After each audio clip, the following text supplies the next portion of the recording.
Brigadier रण Singh public school में जो science exhibition है, एक और एग्जीबिशन पे आए हैं हम। बेटा ये क्या है, अब क्या दिखा रहे हो आप? सर हमारा मेन पार्ट है fun with science, how wonderful the science is. So the first part explain in Hindi.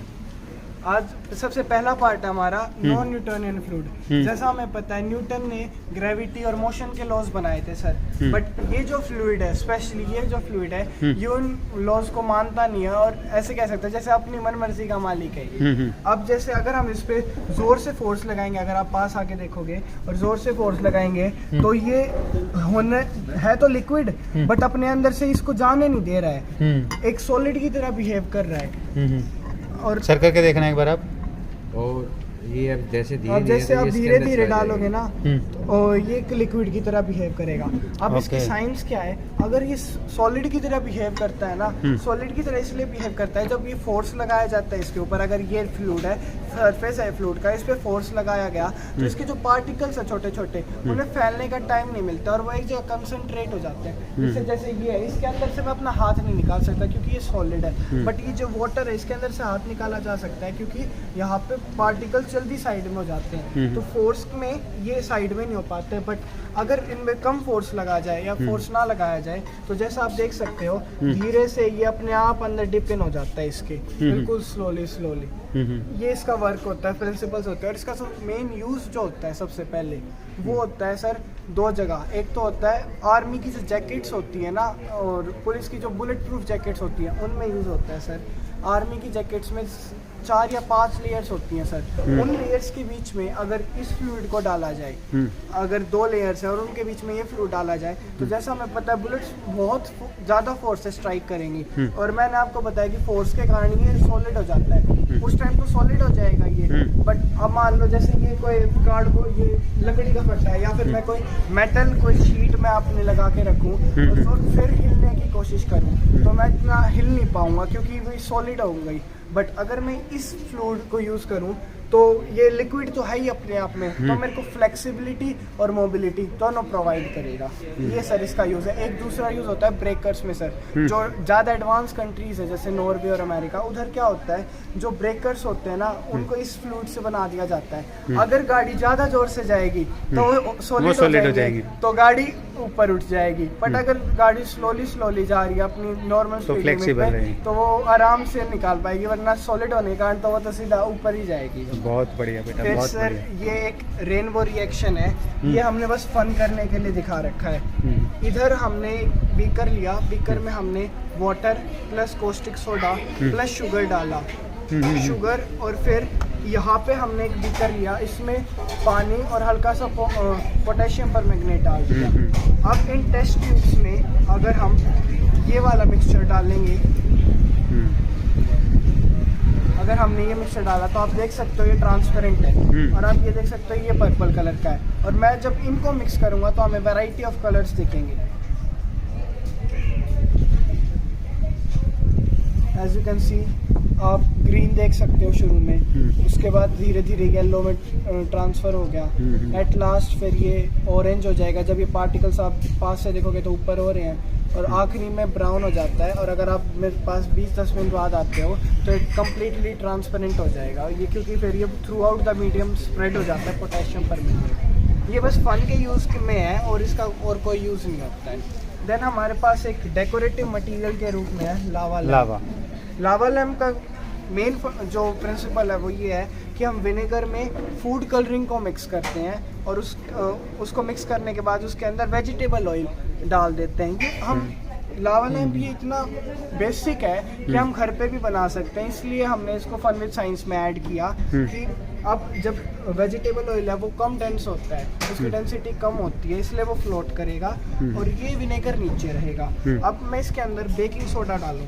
हमें ये पता है कि विनेगर खट्टा होता है, मीन्स वो एसिड नेचर का होता है, और जो बेकिंग सोडा होता है वो बेस नेचर का होता है। तो विनेगर और जो एसिड है ये रिएक्ट करेंगे, जैसा आप देख सकते हो ये बबल्स फॉर्म होंगे यहाँ पे। धीरे धीरे हल्के हल्के, अभी तो काफ़ी देर हो चुकी है इसको रिएक्ट होते हुए, तो इसलिए अब कम हो चुका है, वरना शुरू में ये बहुत ज़्यादा बबल्स फॉर्म होते हैं, इसलिए इसका नाम हुआ लावा।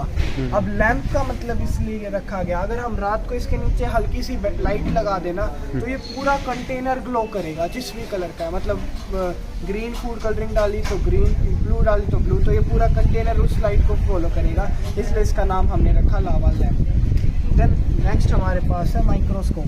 हमें एज वी ऑल नो, जैसे हमें पता है कि जो दीवारें होती है, हमारी बिल्डिंग्स होती हैं, ये जितनी भी चीज़ें होती हैं ये ब्रिक्स से बनती है, मतलब ये इनके बिल्डिंग ब्लॉक्स होते हैं। थोड़ा लाउड बोलो। वैसे ही जो प्लांट्स होते हैं, हमारा इकोसिस्टम होता है, हमारी खुद की बॉडीज़ होती हैं, ये सभी सेल से बनती है। हमने यहाँ पे यही दिखाने के लिए नॉर्मल, हम अपने आप में तो हम साइंस स्टूडेंट्स को तो पता होता है, पर नॉर्मल पब्लिक जनरल में हमें इन चीज़ों के बारे में बताने के लिए आज हमने इसको यहाँ पे सेटअप किया।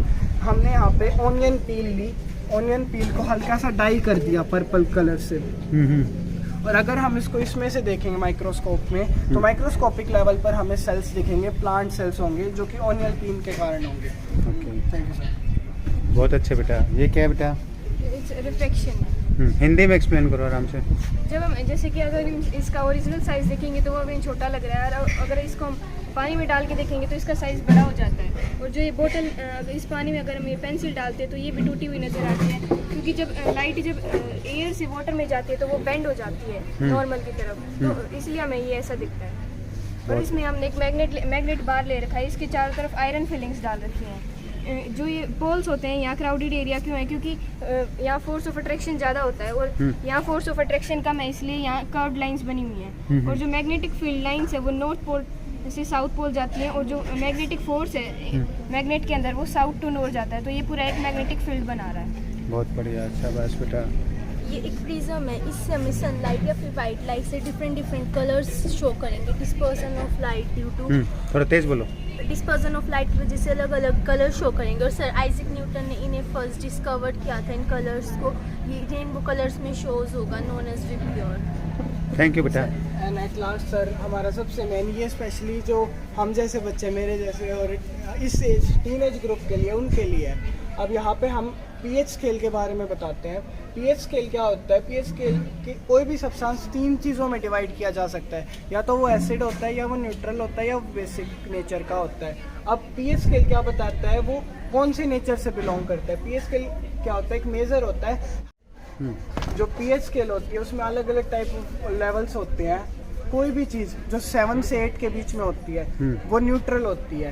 आप जैसे पढ़ सकते हो, below have between 7 and 8। Acid वो सब्सटेंसेस होते हैं जिनका पीएच लेवल 7 से कम होता है, और बेसिक्स वो होते हैं जिनका पीएच लेवल 7 से ज़्यादा होता है। अगर आप देखें तो 7.4 जो होता है वो वाटर का पीएच लेवल होता है, 7.2 ब्लड का होता है। तो इन जनरल हमारी बॉडी खुद एक न्यूट्रल है, बट अगर हम देखें तो ये जो ब्रांड्स हैं लाइक कोका कोला, इनका जो पीएच लेवल है वो है 1.9। तो आप खुद सोच सकते हो कि ये कितने एसिडिक होते हैं और कितने हार्मफुल होते हैं। तो आप तो नहीं पीते ना कोका कोला? नो सर, पीता तो हूँ मैं, ऐसे कोई पीता वैसे मैं बताने लग रहा सर, मेरे जैसों के लिए है कि जो हम कंज्यूम कर रहे हैं। देन हमने पल्स का एग्जांपल इसलिए लिया क्योंकि पल्स सबसे ज़्यादा बिकने वाली टॉफ़ी है। 3 out of every 5 toffees which are sold in India are pulse. So pulse का पीएच जो होता है वो 3 से 4 के बीच में होता है, तो मतलब it is also on the acidic side. अब हम यहाँ पे क्या बताना चाहते हैं कि जो ये एसिडिक साइड के जो प्रोडक्ट्स होते हैं ना, ये इनेमल एरोजन, जो हमारी टूथ होते हैं ना उनके बाहर एक प्रोटेक्टिव लेयर होती है जो हमें कैविटीज से प्रोटेक्ट करती है, वो उसे कहते हैं एनिमल। उसे इरोज कर देती है, और जैसे इरोजन होता है उनका तो हमें कैविटीज लग सकती है आसानी से। इसलिए इन प्रोडक्ट्स को हमें बिल्कुल भी यूज़ नहीं करना चाहिए। साथ ही साथ ये हमारी एसिड रिफ्लेक्शन भी कर सकती है हमारी पूरी बॉडी में। एक बहुत सैड फैक्ट क्या है, 80% of the population has inflammatory body due to acidic foods. जो 80% हमारी पॉपुलेशन है ना वर्ल्ड की, उनकी इन्फ्लामेटरी बॉडी है, मतलब उनकी बॉडी कहीं ना कहीं से स्वेल है। किसी की स्किन स्वेलिंग है, किसी का लीवर स्वेल है, किसी का कोई और पार्ट स्वेल है। वो किस कारण है? सिर्फ इन एसिडिक फूड्स के कारण।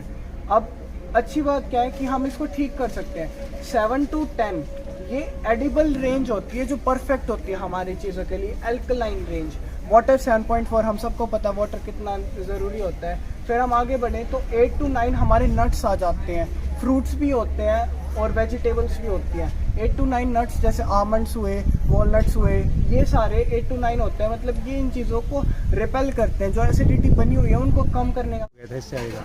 अब हम देखें तो 10 पे आती हैं ग्रीन वेजिटेबल्स जैसे स्पिनच, कैबेज, ये सारी ग्रीनी वेजिटेबल्स, एंड ये सबसे बेस्ट होती हैं हमारी बॉडीज़ के लिए, क्योंकि इस लेवल पे जो चीज़ें हम ईट करते हैं ना वो अल्कलाइन नेचर होता है और ये हमारे लिए बेस्ट होता है। एक फन फैक्ट क्या है, जो लेमन जूस होता है ना उसका जो एसिडिटी लेवल होता है वो 2 होता है, बट जब हम उसे कंज्यूम करते हैं तो वो हमें अल्कलाइन इफेक्ट देता है, मतलब बेसिक इफेक्ट देता है, क्योंकि जब मेटाबोलाइज हो जाता है हमारा लेमन जूस बॉडी के द्वारा तो वो अल्कलाइन बाई प्रोडक्ट्स को रिलीज़ करता है, जिसके कारण हम एक डिस्पाइट बीइंग एसिडिक वो हमें एक अल्कलाइन इफेक्ट दे देता है और हमें एसिडिटी से बचाता है। यहाँ पे हमने ले भी रखा है एक कोका कोला के अंदर, अगर हम कोई भी लिटमस पेपर को डिसॉल्व करते हैं, ये ब्लू लिटमस पेपर है शुरू से, अगर हम इसको डिसॉल्व करेंगे तो एज यू कैन सी ये रेड हो चुका है और ये अपने कलर को मैच कर रहा है जिस कलर में बता रखा है कि 1.9 का होता है। तो एट लास्ट मैं यही मैसेज देना चाहूँगा कि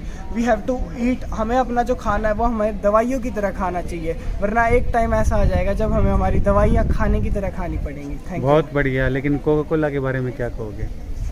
सर डेफिनेटली किसी को कंज्यूम नहीं करनी चाहिए कोका कोला, फ्रूटीज। कोका कोला अगर आप देखना चाहो तो आप लेबल पढ़ोगे तो 57 या 58% तो शुगर होती है बस इसमें। बिल्कुल शुगर उसके बाद बचा 10-20% इसमें आ जाती है कार्बन डाइऑक्साइड, कार्बोनेटेड वाटर के लिए, और जो प्रिजर्वेटिव्स होते हैं वो खुद में हार्मफुल हैं। ऐसा ही पल्स के बारे में, जो भी चीज़ नेचुरल नहीं है ना, हाँ, जो हम खुद मैन-मेड बना रहे हैं, पैकेज वाटर जो कर रहे हैं वो ऑलमोस्ट एसिडिक होती है और हमारे लिए ख़राब ही होती है। हमें नेचुरल करिंग सब्सटेंस लाइक वॉलनट्स हुए, ये स्पिनचेस हुई, कैबेजेस हुई, ये कॉलीफ्लावर्स हुए, ये खाने चाहिए।